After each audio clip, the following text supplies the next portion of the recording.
ഇന്ന് കോളിഫ്ലവർ മസാല കറിയാണ് ഇന്ന് ഉണ്ടാക്കുന്നത്. നല്ല ടേസ്റ്റ് ആയിട്ടുള്ളൊരു മസാല കറിയാണ്. അപ്പോൾ അതെങ്ങനെയെന്ന് നോക്കാം. ചീനച്ചട്ടായി ചൂടായി വന്നിട്ടുണ്ട്.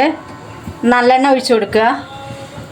എണ്ണ ചൂടായി വന്നിട്ടുണ്ട്. 1/2 സ്പൂണ് പെരിഞ്ജീരകം, കുറച്ച് കറിവേപ്പില, വലിയ ഉള്ളി ചെറുതായി അരിഞ്ഞത്, കുറച്ച് ഉപ്പിട്ട് കൊടുക്കുക. ഉള്ളി നല്ലോണം വാടി വന്നിട്ടുണ്ട്. ഇനി ഇട്ട് കൊടുക്കേണ്ടത് വെളുത്തുള്ളി ഇഞ്ചി പേസ്റ്റ് ആക്കിയത്. ഇനി തക്കാളി 2 തക്കാളിയാണ് ഞാൻ എടുത്തിട്ടുള്ളത്, അത് കട്ട് ചെയ്തത്. മഞ്ഞൾപ്പൊടി ഇട്ട് കൊടുക്കുക.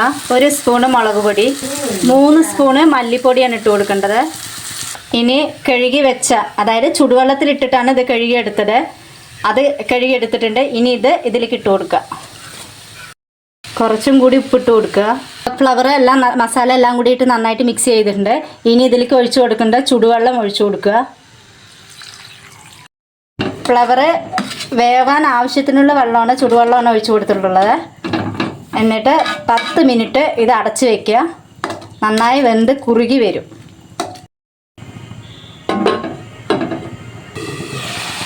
ഇപ്പോൾ ഫ്ലവർ മസാല റെഡിയായി വന്നിട്ടുണ്ട്.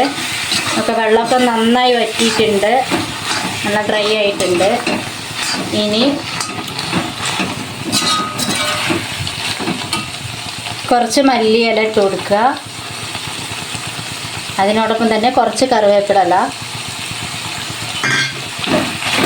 1 സ്പൂണ് കുരുമുളക് പൊടി ഇട്ട് കൊടുക്കുക. കോളിഫ്ലവർ മസാല ഫ്രൈ റെഡി ആയിട്ടുണ്ട്. നല്ല മണമുണ്ട്.